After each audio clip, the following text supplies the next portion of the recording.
मैं लक्ष्मी यादव विज्ञान विषय के साथ क्लास 8 में साइंस की सीरीज में हम लोगों ने अभी तक 8 चैप्टर पूरा कर लिया है।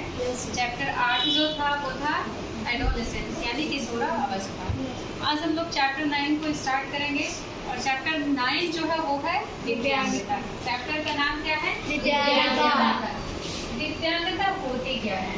कोई भी व्यक्ति अगर शारीरिक और मानसिक रूप से क्या है, पूर्ण रूप से स्वस्थ नहीं है, शारीरिक और मानसिक रूप से किसी कार्य को करने में अक्षम है, तो ऐसे व्यक्ति को क्या कहेंगे? दिव्यांग या दिव्यांग व्यक्ति कहेंगे। ठीक है।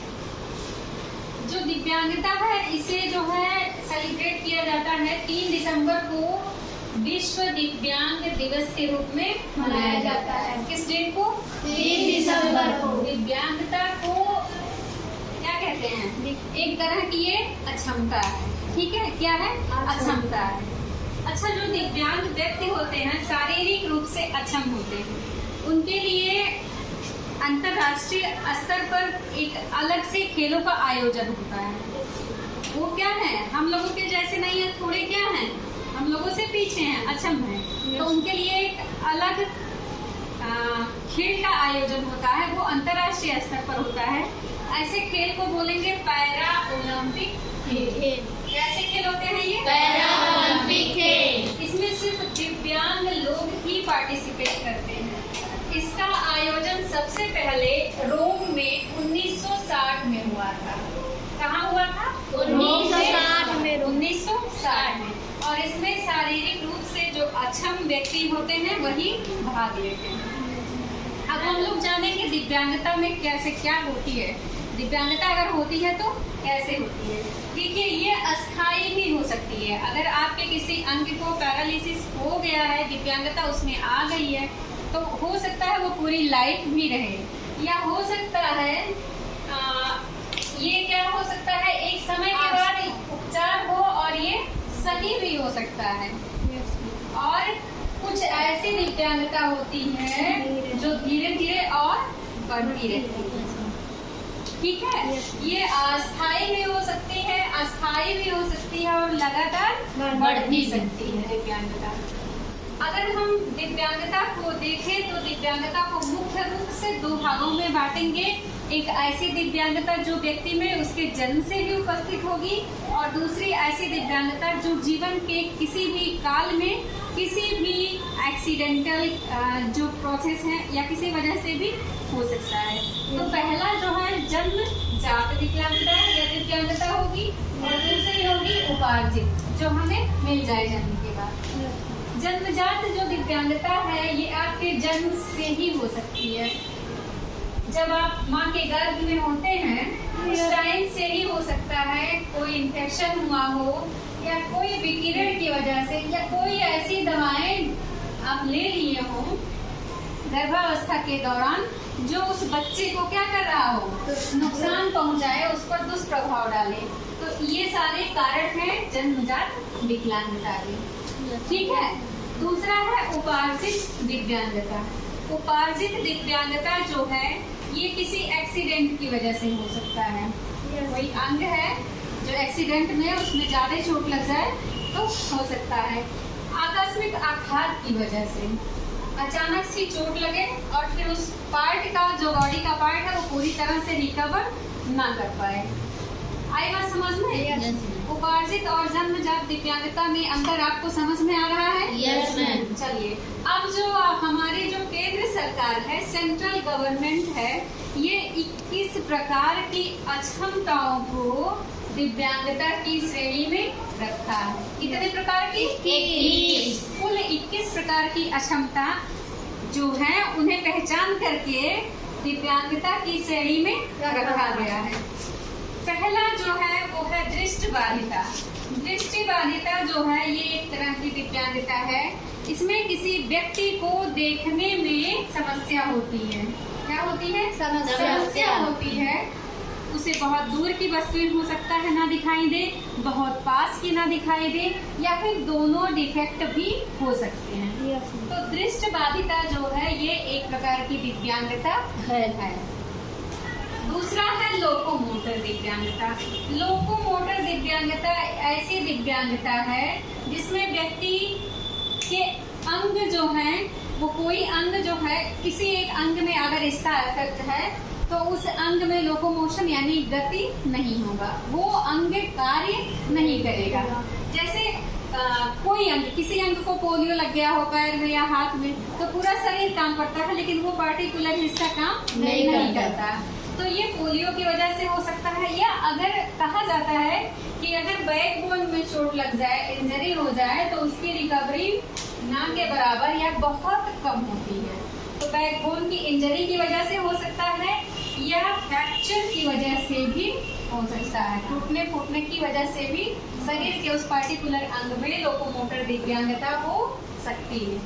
इतना समझ पा रहे हैं आप? Yes ma'am. थर्ड है मेंटल, मानसिक या बौद्धिक। ठीक है, मानसिक को ही क्या कहा जाता है? बौद्धिक दिव्यांगता भी कहा जाता है।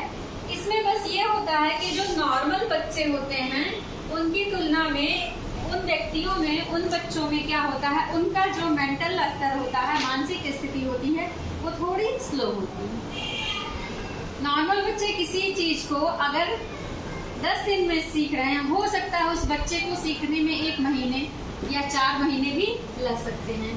मतलब जिसे मंद बुद्धि कहा जाता है सामान्य भाषा में, ये पुरानी टर्म है। ये आज के टर्म में पहले मानसिक मंदता कहा जाता था, मानसिक दिव्यांगता को क्या कहा जाता था? मानसिक मंदता ही कहा जाता था। ये बच्चे जैसे सीखते हैं, ऐसा नहीं है कि सीखेंगे नहीं, लेकिन जो सामान्य बच्चे हैं उनकी तुलना में वो धीरे सीखेंगे।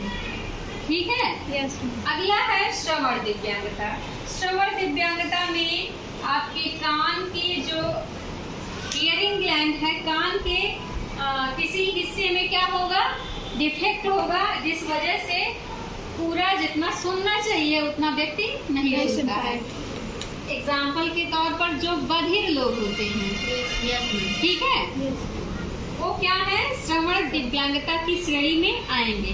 बेसिकली ये होता है जो भी चाइल्ड या जो भी पर्सन श्रवण दिव्यांगता की श्रेणी में आता है उसको बोलने में भी दिक्कत होती है। जब सुनेगा नहीं तो सीखेगा कैसे? और उसको बोलने में भी, मतलब ये दोनों दिव्यांगता सुनने और बोलने वाली जो है वो दोनों क्या होती हैं? साथ साथ लगभग पाई जाती हैं। आई बात समझ में? यस। आप एग्जाम्पल अपने दैनिक जीवन में देखे होंगे, किसी ऐसे व्यक्ति को देखे होंगे जो सुनता ना हो, तो उसके ऐसा नहीं कि जन्म के किसी अवस्था में हो, मतलब बाद में बोलना वो सीख गया हो, उसके बाद सुनने में उसकी दिक्कत आ गई हो तो वो बोल ही नहीं पाएगा। ये बेसिकली श्रवण और बोलने वाली जो दिव्यांगता की बात हो रही है, ये जो बच्चे होते हैं उनमें पहले से अगर उपलब्ध हो तो वो बच्चा सीख नहीं पाता है, ना सुन पाता है और ना ही सीख पाता है। 5वां जो है वो है डिसलेक्सिया। ठीक है। yes. आप लोगों में से कोई है डिसलेक्सिया और डिस्ग्राफिया से अफेक्टेड? अभी अपना कैलकुलेशन करिएगा, मैं क्यों कहूँ। ठीक है। डिसलेक्सिया एक ऐसी बीमारी है जिसमें पढ़ने में समस्या आती है। क्या होती है? पढ़ने में समस्या आती है। अक्षर को आप उल्टा करके पढ़ते हो। जैसे अगर यम है, इसे आप W पढ़ सकते हैं। ठीक है। ये भी एक प्रकार की क्या है? दिव्यांगता है। लेकिन ये किस एज तक होती है? 3 से 15 साल के बच्चों में होती है। यस। आई बात समझ में? तो डिसलेक्सिया क्या है? पठन अक्षमता है, पठन विकार है। इसमें क्या होता है? बड़े बड़े शब्दों को पढ़ने में दिक्कत होती है, पैराग्राफ को पढ़ने में दिक्कत होती है, अक्षर को उल्टा करके पढ़ता है। जो बच्चा है उसकी उम्र जो है वो 3 से 15 साल के एज में डिसग्राफिया से ग्रसित होता है। ये सामान्य बच्चों की बात नहीं हो रही है, उन बच्चों की बात हो रही है जो क्या है? दिव्यांग। 6वां जो है वो है डिसग्राफिया। डिसग्राफिया जो है ये ऐसी क्षमता है जिसमें लिखने में समस्या होती है। लिखने में समस्या का मतलब ये है कि जो बच्चे सामान्य बच्चों की तुलना में धीरे लिखते हैं या सही देखकर भी वो गलत नोट करते हैं। ठीक है। ये कैसी क्षमता हो गई? डिसग्राफिया। डिसग्राफिया जो है वो कैसी क्षमता है? लिखने में। एक होती है डिसकैलकुलिया। डिसकैलकुलिया में कैलकुलेशन नहीं कर पाता है, जोड़ घटाना गुणा भाग आई बात समझ में? यस जो सामान्य बच्चे की एक उम्र है, कोई बच्चा मान लिया एवरेज 7 साल का है, 6-7 साल के बच्चे जो है जोड़ घटाना गुना भाग तो सीख ही जाते हैं। तो दूसरा बच्चा अगर 10 साल का हो गया और उसे ये चीजें नहीं आ रही हैं, जोड़ घटाना गुना भाग, तो उसे क्या कहा जाएगा? वो डिस्कैलकुलिया से अफेक्टेड है। ये दोनों अक्षमताएं ऐसी हैं जो रिमूव हो सकती हैं। ये अस्थायी अक्षमता है, ये अस्थायी दिव्यांगता है। ठीक है, समय के साथ इन पर काम किया जाए तो ये क्या होती है? रिकवर हो जाती है। तो ये था आज की हमारी टॉपिक, क्या? दिव्यांगता। ठीक है, विश्व दिव्यांग दिवस कब मनाया जाता है? 23 सितंबर। दिव्यांग किन्हें कहा जाएगा? जो शारीरिक और मानसिक रूप से अक्षम हो। Yes ma'am. ठीक है। पैरा ओलंपिक गेम जो है किनके लिए है? दिव्यांग विद्यार्थियों के लिए। यस। पहला पैरा ओलंपिक गेम का आयोजन कहाँ हुआ था? रोम। रोम कहाँ है? इटली में है। कहाँ पर है? इटली में है। और ये कब हुआ था? 1960। यहाँ तक किसी को कोई समस्या? चलिए आगे हम लोग पढ़ेंगे प्राथमिक उपचार। ठीक है, Yes. फर्स्ट एड इसी चैप्टर में है। Okay, thank you.